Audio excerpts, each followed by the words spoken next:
don't need to be an expert in order to achieve satisfactory investment returns. All you need to do is to recognize your limitations and follow a course certain to work well. These are the valuable words lifted from the world's most admired investor Warren Buffett's recent letter to his shareholders, where he talks about his 2 real estate investments. Today in the Realty Debate, my attempt will be to cull out that simple course of action which can ensure that you don't go wrong with your property investments and make reasonable returns. My panel today: Ritesh Vora, Partner Real Estate, IDFC Alternatives. Also Harsh Rungta, CEO, ApnaPaisa.com. Amrish Baliga, Managing Partner, Global Wealth Management, Edelweiss Financial Services. Vineet Singh, Business Head, 99acres.com. Ramesh Menon, Director, Certis Realty. And Sameer Jasuja, Founder and CEO of Prop Equity. Gentlemen, thank you very much for joining me. Let me begin with that first notion that I think a majority of people in this country with 1.2 billion population have, that property prices can't go down, especially if you're willing to hold the asset for 3 years plus. My big question is it a myth or reality? I can see Harsh smiling there. So Harsh, over to you with that first question. Well, I think I would say that's a myth, because we have seen property prices go down. I mean, even in India, anybody who's been at it for some time knows. We've had this period during the mid-90s. We have had this period during the first decade, 2004, 2003, 2004 period.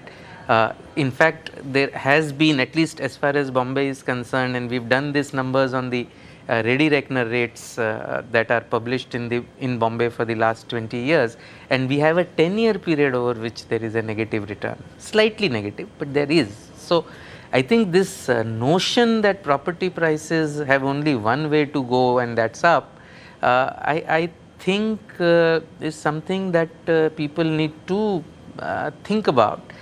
Because we have seen it drop in the past, and it's hugely regulation driven. The supply of any commodity that's completely rationed, and where the rationing rules can change overnight, I would take anything on that with the normal caution that I would have on any asset class. So I think that is the only point. I'm not saying it's a bad asset class, I'm just saying the normal caution that I would associate with any asset class, I would associate it with real estate as well. Okay, so you're saying it's a myth because there has been a prolonged period, almost a decade, where India's real estate actually saw a deep depression and came out of it just maybe slightly negative. Amrish Baliga, maybe that period has been forgotten. If you look at 2004-5 onwards, literally till the last maybe 9 months, previous 9 months, you saw a kind of a secular run with perhaps just a short period when prices just, real estate transactions got locked out, and that was post the subprime crisis in the US. So is it that we've forgotten? Is that the reality? That's what normally happens in any sort of a bull run, whether it's a stock market or the real estate market or even in gold. When you have the prices moving up for a long period of time, people tend to forget that the prices can come down. So I would clearly say it's a myth. At least if you're talking of a period between 1 to 10 years, I suppose it's a myth, because we have seen that in the past. In Bombay itself, in 95, Nariman Point was about 25,000. And by about 2002, 2003, you could get properties at about 8.5, 9,000. So that's sort of a crack we have seen. Recently, we have seen that in Hyderabad, where people had bought at much higher levels in 2008, and those prices are still not seen. So, if you're talking of a period up to 10 years, yes, I suppose you should see a correction. But in India, again, if you're talking of a much longer period, if you're talking of 15, 20 years plus, prices have gone up, and that will continue moving up as long as the population keeps rising and the demand is there. Okay, Sameer. 50% of India's household savings, and that's what your RBI data says, goes into real estate. So one is that buying property for a middle class Indian in tier 1 cities or even tier 2 cities is no longer a cheap thing. It's an expensive proposition. So I think the bulk is because of that. But do you believe that especially in the last 9 to 12 months, when we've started seeing a correction, that correction is over? or is this the beginning? You see, I think it's very difficult to answer that question now, because now the real estate markets are more becoming like the stock markets, where you have to Which is a very scary thing. Which is a scary thing, where you need to understand a lot more data points, parameters, dynamics before you make the right decision. You know, today demand supply plays the biggest role, which was not the case about 5 years ago. There was hardly any supply. It was literally a seller's market. Now with so much supply coming in, and the supply, and it also depends on what price points we're talking about. So at luxury price points, it is there's an oversupply, or a mid market in certain cities there is an oversupply. But if you, for example, look at Bombay, ready built up, the prices are phenomenal, but there's no new supply coming up. So you cannot expect prices to come down, because the demand far outstrips supply in those kind of cities, right? And you have to work and live in those cities. So from an end use perspective, you will continue to buy even if the prices are very high. Okay, so hold your thought. That's what I think the interesting part is, that it's no longer a blind investment, Puneet, isn't it? There was a time when you just looked at a reasonable property, or someone even just called you up and said, hey, that's a great property to buy. I'm buying. Why don't you just buy it? And you would probably, you know, not go wrong with that. Yeah. Right? 2005, 2006, everybody is sitting on very hefty profits if they did invest in real estate. Now, the market has become much, much smarter and data driven. Yeah, you are absolutely right. The myth is broken that real estate is a solid investment where the only thing that you get is there's no downside. returns. That's what there's I've no heard downside. from people. So, maybe it won't do well, but there's no downside. It's not going to go down. Yeah. So real estate is a very good investment product, good investment asset class, but it is the riskiest because the quantum of money involved is the highest. Yes.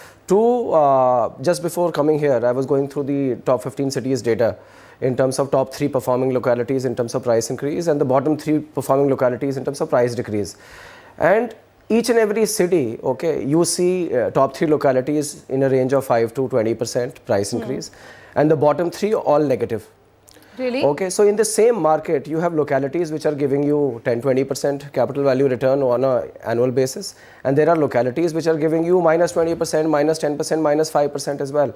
So real estate investment education for the general consumer has become a very, very important thing. It is very important that retail investor educates himself or herself on how to go about investing in real estate, do due diligence and research before choosing where they want to invest. Because like the stock markets, it is very important that which stock do you invest in? Are you catching a rally? Are you catching the right stock? Are you catching some sort of growth story in that particular industry or company, and so on? The same is a story that is repeating itself in real estate. So it's just become very, very data driven and factor driven. It's not like real estate will do well anywhere. Has the euphoria settled down, Ramesh? I mean, you're in touch with investors very regularly, and do you think that there's a little bit of sanity which has come back into the market, where investors are not that eager to pump in money into real estate?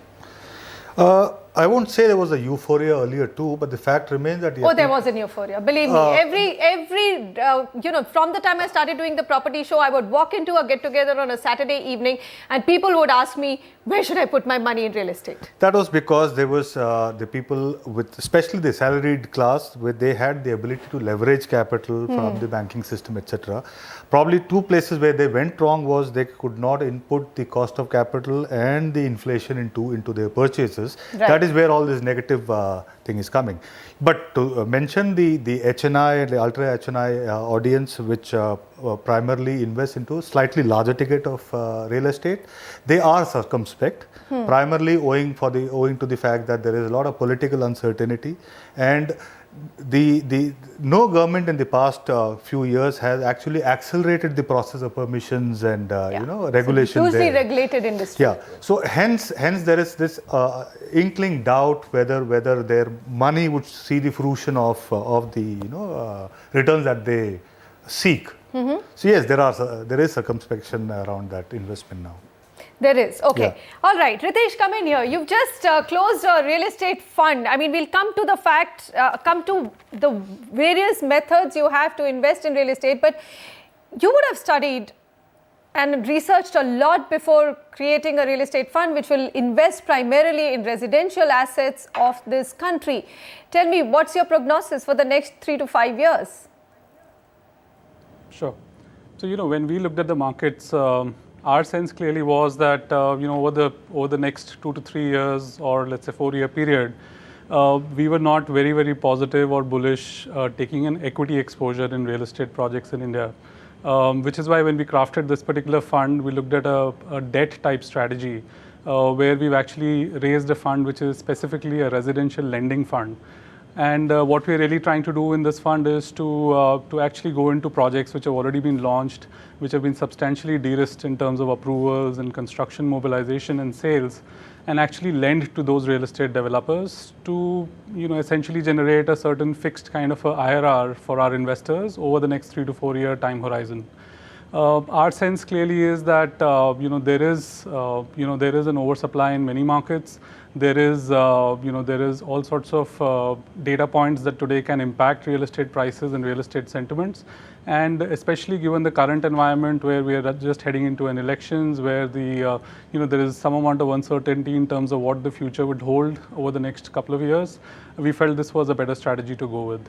All right, hold your thought. You did actually, isn't your fund aiming a 22% IRR? Yeah, we're looking at IRRs in the early 20s. That's right. Okay, early 20s. Now, that's what's exciting. If you look at returns, if you were to invest directly into a real estate product, which is a residential home or a plot, what are the returns that you're likely to get? I mean, after all, should you be not looking at the kind of appreciation you would be getting, or should you go, if you can afford to, a slightly higher ticket of investment, also enter through funds which are investing in India's real estate market? We'll come back and look at that question. It's a really interesting discussion. How do you make the most of your real estate investments? And it's not all about going after that pre-launch project which brokers chase you with.